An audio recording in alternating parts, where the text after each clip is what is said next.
ಅಂದ್ರೆ ಪ್ರಪಂಚ ಚಿಂತೆ ಮಾಡ್ಬೋದು. ನೀನು ಸ್ವಂತದ ಸರಿ ಇಲ್ಲ ಅಂದ್ರೆ ನೀನು ಪ್ರಪಂಚಕ್ಕೆ ಚಿಂತೆ ಮಾಡ್ತೀನಿ. ಅದೇ ಮತ್ತೆ ಅದಕ್ಕೆ ಫಸ್ಟ್ ನೀವು ಸಮಾಧಾನ ಅವರವರ ಮನವಂತ ಅನಿಸೋದು.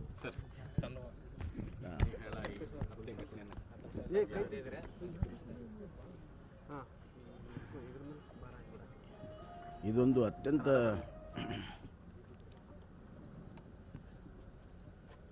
ದುಃಖಕರ ಮತ್ತು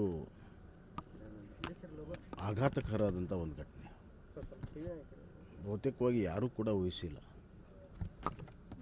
ನನಗೆ ನೆನಪಿನ ಪ್ರಕಾರ ಕಾಲೇಜ್ ಕ್ಯಾಂಪಸ್ಸಲ್ಲಿ ಹಾಡೇ ಹಗಲು ಎಲ್ಲರ ಎದುರುಗಡೆ ಈ ಥರ ಚಾಕು ಇರಿದು ಮರ್ಡರ್ ಮಾಡುವಂಥ ಘಟನೆ ಹುಬ್ಬಳ್ಳಿಯಲ್ಲಿ ಅಂತೂ ನಡೆದಿಲ್ಲ. ಇದು ಒಂದು ರೀತಿಯಲ್ಲಿ ಸಮಾಜದಲ್ಲಿ ಇರುವಂಥ ಒಂದು ಕ್ಷೋಭೆ ಪ್ರತಿಬಿಂಬ ಇದು. ಮತ್ತು ಸಮಾಜದಲ್ಲಿ ಒಬ್ಬ ಸಮಾಜ ಇನ್ನೊಂದು ಸಮಾಜ ನಡುವೆ ಇರುವಂಥ ಸಾಮರಸ್ಯ ಕೊರತೆ ಆಗಿದೆ.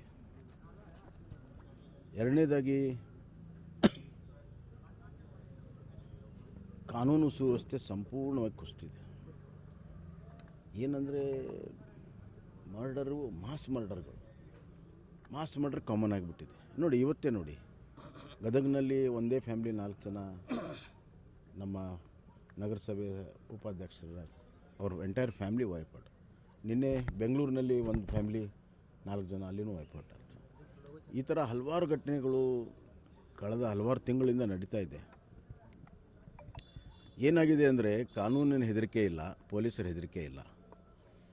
ಸಮಾಜಘಾತಕ ಶಕ್ತಿಗಳು ಇವತ್ತು ಖುಲ್ಲಾಗಿ ಓಡಾಡ್ತಾ ಇದ್ದಾರೆ. ಪೊಲೀಸ್ ಸ್ಟೇಷನ್ದಲ್ಲಿ ಅವರಿಗೆ ರಾಜ ಮರ್ಯಾದೆ ಸಿಗ್ತಾಯಿದೆ. ಗುಂಡಾಗಳಿಗೆ, ಸಮಾಜಘಾತಕ ಶಕ್ತಿಗಳಿಗೆ ಪೊಲೀಸ್ನಲ್ಲಿ ರಾಜ ಮರ್ಯಾದೆ ಸಿಗೋದ್ರಿಂದ ಏನು ಬೇಕಾದರೂ ಮಾಡಿ ದಕ್ಕಿಸ್ಕೋಬೋದು. ಮತ್ತು ನಮ್ಮನ್ನು ದಕ್ಕಿಸ್ಕೊಳ್ಳುವಂಥ ರಾಜಕೀಯ ನಾಯಕರಿದ್ದಾರೆ ಅನ್ನುವಂಥ ಒಂದು ಭಾವನೆ ಹಿನ್ನೆಲೆಯಲ್ಲಿ ಹಲವಾರು ಘಟನೆಗಳು ನಡೆದಿದ್ದಾವೆ. ಇದು ಆ ಮಗು ಏನೂ ತಪ್ಪಿಲ್ಲ ಆಗಿದ್ದು. ಪರೀಕ್ಷೆ ಬರುವಂಥ ಸಂದರ್ಭದಲ್ಲಿ ಈ ಥರ ಆದರೆ ಮಕ್ಕಳಲ್ಲಿ ಯಾವ ರೀತಿ ಭಯ ಹುಡ್ತದೆ ಮತ್ತು ಪಾಲಕರಲ್ಲಿ ಮಕ್ಕಳನ್ನ ಕಾಲೇಜ್ ಕಳಿಸುವಂಥದ್ದು ಎಷ್ಟು ಸುರಕ್ಷತೆ ಅನ್ನುವಂಥ ಒಂದು ಪ್ರಶ್ನೆ ಮೂಡ್ತದೆ. ಸರ್ಕಾರ ಇದನ್ನು ಭಾಳ ಗಂಭೀರ ತಗೋಬೇಕು. ಯಾರ್ದೋ ವೈಯಕ್ತಿಕ ಸಂಬಂಧ ಎಲ್ಲ ಇದು ಇಡೀ ಸಮಾಜಕ್ಕೆ, ಇಡೀ ನಮ್ಮ ರಾಜ್ಯಕ್ಕೆ ಸಂಬಂಧ ಇರುವಂಥದ್ದು. ನನಗನ್ನಿಸ್ತಾ ಇದೆ ಮುಖ್ಯಮಂತ್ರಿಗಳು ಒಂದು ಟ್ವೀಟ್ ಮಾಡಿ ತಮ್ಮ ಜವಾಬ್ದಾರಿ ಮುಗೀತು ಅನ್ನುವಂಥದ್ದು ಸರಿಯಲ್ಲ. ಏನೇ ಆದರೆ ಒಂದು ಟ್ವೀಟ್ ಮಾಡಿಬಿಟ್ರೆ ಮುಗೀತು ಅನ್ನುವಂಥ ಮನೋಭಾವನೆ ಇವತ್ತು ಈ ಸರ್ಕಾರಕ್ಕಿದೆ. ಇದು ಸರಿಯಲ್ಲ. ಇದರ ಹಿನ್ನೆಲೆ ಏನಿದೆ ಮತ್ತು ಅವ್ರಿಗೆ ಬೆಂಬಲ ಕೊಡ್ತಿರುವಂಥ ಶಕ್ತಿಗಳನ್ನು ಕೂಡ ದಮನ ಮಾಡಬೇಕು. ಇಲ್ಲ ಇದ್ದರೆ ಇದು ಮುಂದಿನ ದಿನಗಳಲ್ಲಿ ಸಮಾಜದಲ್ಲಿ ಭಾಳ ದೊಡ್ಡ ಒಂದು ಸಂಘರ್ಷಕ್ಕೆ ನಾಂದಿಯಾಗುತ್ತೆ. ಇದನ್ನು ಒನ್ ಆಫ್ ಕೇಸ್ ಅಂತ ತಗೋಬಾರ್ದು. ಇದರ ಹಿಂದಿರುವಂಥ ಪರಿಣಾಮಗಳು, ಮುಂದಾಗುವಂಥ ಪರಿಣಾಮಗಳು ಬಹಳ ಮುಖ್ಯ.